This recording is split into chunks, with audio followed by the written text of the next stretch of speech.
Alright, welcome back to Turbo Bob's Bicycle Blog, and today we're talking about the NiteRider Swift 350.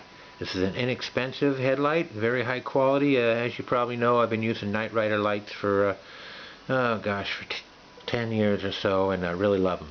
So this is an inexpensive light. I think it's going to be really popular. So let's talk about it a little bit. Okay, so you have 350 means that's your lumina. Now it's got basic switches.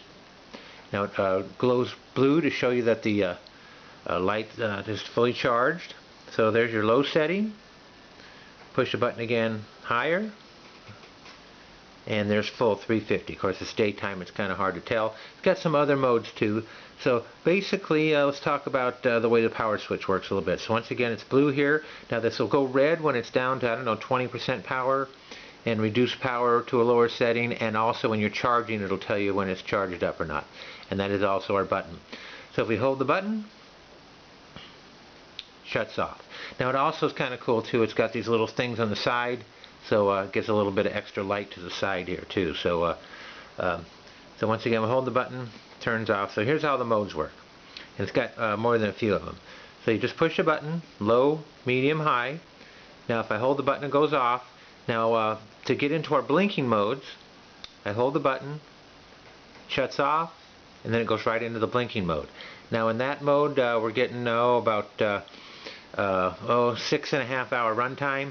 Now if I push the button one more time, then it goes into a very low setting, which they call walk. It's basically a flashlight.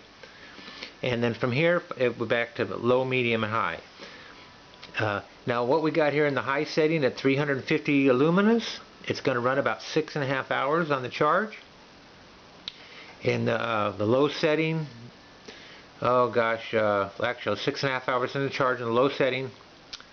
Medium, 3 hours. The full high, about 1.5 hours. It's got intelligent charge. A telecharge charges up in 2 to 3 hours from your USB, and there's a little hookup right underneath here with the USB cords, and it does come with a USB cord to plug it in, so that's kind of cool. Now it has a light lockout setting too, and this is kind of important. And when you get your light, it'll probably be in lockout. You hold the button for 7 or 8 seconds, let it go through its modes, and then it'll go into lockout mode. And they really want, and then basically the light will be red anytime you push it. And they really want you to do this. If it gets turned on by mistake, it can get kind of hot. That's your lockout mode. It'll protect it from coming on during storage and the such. To get it out of lockout mode, we pretty much reverse that. The light goes red, hold it 7 or 8 seconds, goes back to normal. So now it got your low, medium, and high. I'm going to be putting this on my wife's commuter bike because in the daytime she always rides with a blinking light. We got a really inexpensive one that runs AA, so got the blinking setup. In the daytime, nice. And another light she has is not too good at night as it is, so she has to add an extra light if she's riding at night.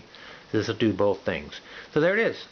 That is the Swift 350 from NiteRider. Very inexpensive, nice quality, plenty bright light for most any use you're going to need. Alright, well thanks for following along. Turbo Bob's Bicycle Blog.